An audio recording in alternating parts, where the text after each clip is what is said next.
Apparently, while we were all paying attention to video game news and also trying our best to ignore the fact that Kim Jong-un brought his own toilet to the Singapore summit so that divers couldn't find and analyze his bowel movements, true story, a raccoon in Minnesota was becoming a legend because of its determination to climb a skyscraper. Yeah, he's a little raccoon that could. Now, we're not sure if this was some sort of lifelong goal for the raccoon, or if it was just hungry and looking for food until it wound up hundreds of feet in the air and just said, well, fuck it, I've made it this far, let's just keep going. It's probably that one. Yeah. Either way, it was a stupid event that would have only existed in legend before the age of social media. But we all need a break from the harsh realities of life every once in a while. So a skyscraper climbing raccoon is now famous, but also most likely is still riddled with diseases. Yes. Don't touch raccoons. No. I mean, yeah, sure, they're kind of cute to look at, but don't you think for a second that raccoons like this one won't cross you, steal your food, and infect your entire family with rabies? They're little scoundrels. Yeah. All right, well, let's just break this whole thing down because it did bring a moment of camaraderie and joy to people's lives as they cheered for this little guy, but also fear because it could have fallen at any moment. It was basically the social media version of any sports movie. Raccoon gets run over in the street, no one cares. Raccoon falls off a building, hundreds of stories in the air. Oh no. Tragedy. You're so predictable, people. Yeah, it was also extremely weird to see a hero's tale as silly as this one featured in the Washington Post, where the headline read, "Raccoon triumphs over skyscraper in a climb that captivated the internet, celebrates with cat food," directly under their logo and their slogan, "Democracy dies in darkness." It was apparently an all-day affair as people gathered outside as well as inside the building, snapping shots of the climb as if they were watching a professional freak climber attempting a world record. Yeah. Photos and videos spread all over social media as it made its ascent, stopping only briefly around 20 stories up for a much-needed break. Did it rescue a child when it got to the top and then get granted American citizenship? I think we should give it citizenship anyway. No, it was Minnesota. That's not a different country. Yeah, it needs American citizenship, though. Okay. Otherwise, they're going to send him back to space, where Rocket Raccoon Oh, is. yeah. Him and Star-Lord. They're just on a little side mission here in Minnesota, of all places. Yeah, okay, the pictures of the raccoon clinging to the side of a building this tall are ridiculous, as are the photos of onlookers staring into the sky with their mouths agape. The local news in the Minneapolis-St. Paul area was doing full coverage by nightfall, and even the mayor of St. Paul chimed in, tweeting, "Even wild animals know City of St. Paul is a great place to reach for higher heights. We're working with staff and building owner to find a way to help NPR Raccoon without further endangering it or staff by scaring or making it feel threatened." You know why he wanted to get out of there so much? He knows what happens to wild animals there. Yeah. They turn into mummies, and then they put them on display Oh, in yeah. the museum. Yeah, stay away from the target. Yeah. Anyway, finally, in the wee hours of the morning, or just after closing time if you're a drinker, the raccoon had officially finished his climb by making it all the way to the roof of the building without falling to its death. By dawn, rescuers had made contact with the animal and offered it some cat food as a nice reward for completing its journey. Then they caged it up and threw it in the woods somewhere. Back you go. Back you fucking go. Why don't you go climb something out here? Yeah. Yeah, I mean, it was probably a nicer release than that.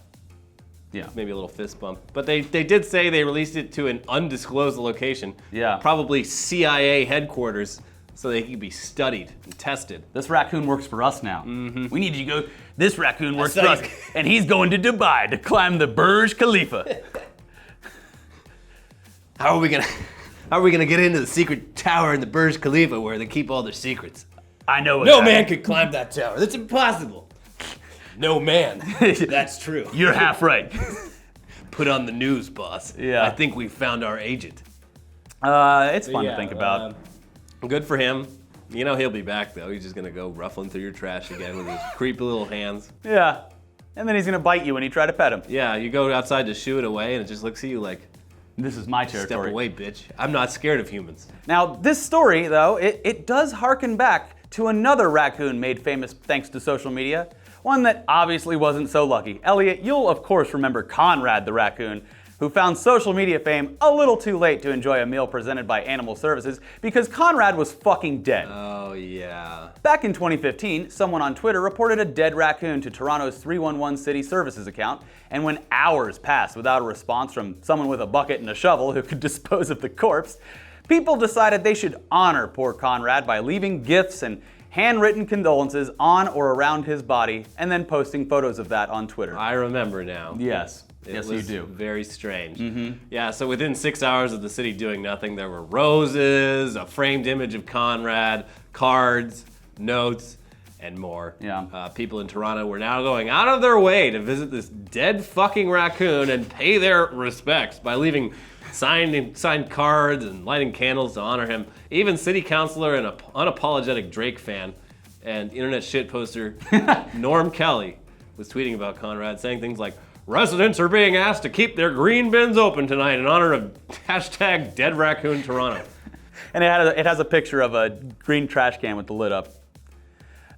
Animal Services, they finally showed up 12 hours later to remove the body. I'm sure it smelled great by then. Most likely with a shovel. But yeah, they left the memorial site intact so that people could continue to pay their respects. And then presumably everyone forgot about Conrad, just like Elliot did. You didn't really care about Conrad, you just liked the memes. Yeah, just like they will forget about this latest famous raccoon. I didn't see if he had a name or not. I'm sure someone named him. Everyone's gonna forget this fucking thing unless he goes back for round 2. If he goes back and does it again, That's a story. that's a good story, yeah. Domesticate that thing. Where she shows up in a completely separate city, Yeah, to do it again. climb a bigger building. Yeah. But we can't make this whole episode about famous jerks who just want to steal from you. Oh yeah, oh wait, no, yeah we can. Because Fyre Festival founder and dumbass moron Billy McFarland is back in the news. And you will never guess why. Was it because he was scamming people out of money? Yes. Okay, then that's exactly what everyone would have guessed. Yeah. And what's even crazier is that he was continuing to rip people off, even after all that Fyre Festival bullshit went down, as if he was untouchable. Just a few months after he was arrested for defrauding Fyre Fest investors, he launched a new scam where he was just selling fake tickets to things like music festivals and sporting events through another company that he was in charge of called NYC VIP Access. Sounds legit. Yeah. And he'd apparently made around $100,000 doing so. You owe all this Double jeopardy. Gotcha. Yeah. Can't get me for wire fraud twice. You start up a second scam to pay for the legal costs of the first scam. Yeah, and it just. And then when you get caught for that scam, You do a bigger one. Start a new scam. Yeah. Now, the whole thing didn't last too long because he was arrested again just this past Tuesday and charged with, again, wire fraud and money laundering, which means he could, but most likely won't, spend up to 40 years in prison if found guilty. Now, according to the complaint that was filed, while on pretrial release, McFarland perpetrated a scheme to defraud attendees of the Fyre Festival and others by soliciting them to purchase tickets from NYC VIP Access to exclusive events when, in fact, no such tickets existed. What an idiot. Like, people were gonna...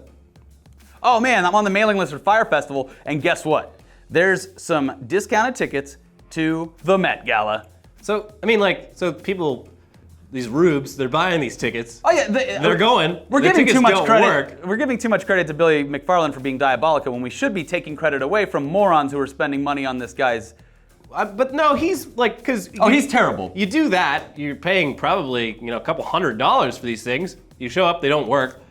You email customer service or whatever. It's just Billy on his phone. NYC VIP, get no response. You're still out hundreds of dollars, so you call up the Consumer Protection Bureau and say, hey, this thing happened.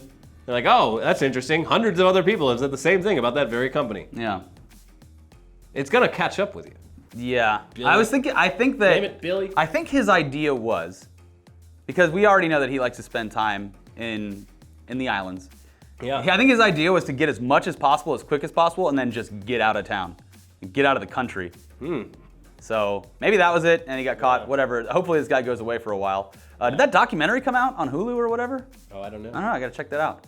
Anyways, watch all of our E3 coverage over here, and we'll see you guys very soon. If you're not subscribed yet, we are like that close to getting 100,000 subscribers. So just go ahead, smash the bell, smash the subscribe button, and we'll see you guys next time. Bye-bye.